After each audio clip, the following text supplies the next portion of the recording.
Today we're going to talk about another instinct. We're right smack dab in the middle of a series based on the book called Factfulness by Hans Rosling. And today we're going to talk about the destiny instinct. This instinct at its core is really the belief that innate characteristics determine the destinies of people and cultures and religions or even countries. And it's the idea that things are the way that they are and will always be that way, and that change is impossible or undesirable. Whew, that's a big one. The destiny instinct. We're going to talk about it today. Thanks for joining us here on the Healthy Church Staff Podcast. My name's Todd Rhoades. I am your host and also one of the co-founders over at chemistrystaffing.com. So in the church, if we're talking about this destiny instinct, how does it make itself known? How does it manifest itself? There's a few ways. We might hold on to some outdated traditions and practices. What? We don't do that in the church. Yeah, sometimes we do. Hold on to those traditions, believing that they're essential to the church's identity and that any change would really be a betrayal of our heritage. Now, I'm not talking theology here. I'm talking about traditions. Okay?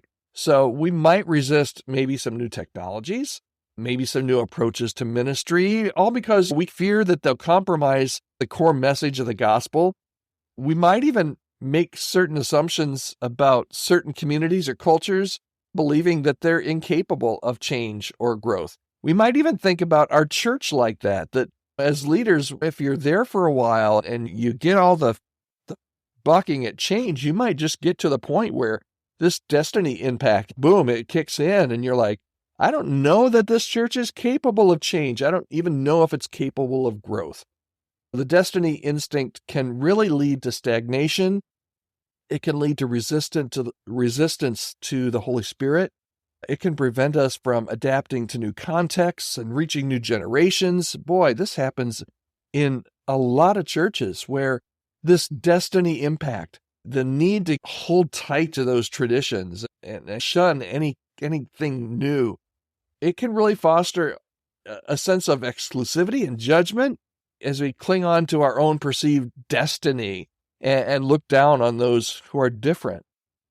Man, is this ringing a bell with anybody? I see this all over the place in the Big C Church.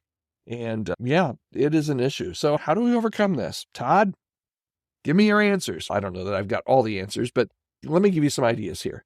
How can we overcome this destiny instinct? And as I've been saying, I would like for you to put this on your radar. If you're listening to this podcast early on in the day, maybe on your way to work or when you're in the office or over breakfast, maybe you're in the shower. I don't know what you're doing, but if you're listening to this early in the day, I'd love for you to think about this destiny instinct and how it affects you and your leadership and you and your church throughout the day.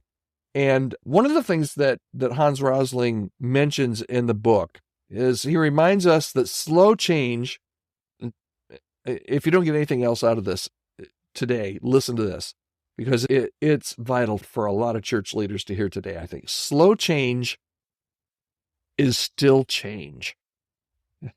Even small, incremental, tiny shifts can lead to significant transformation over time. And it's really about recognizing that the world is constantly evolving, that the church must be willing to adapt and grow in order to remain relevant and faithful, of course, without changing the gospel message, but changing absolutely the way that we do things. So in the church context, this means maybe that we embrace a posture of learning and openness. It means being willing to question those traditions, those things that we've been doing. We don't even know why we do some of these things anymore, but dang it, it's tradition.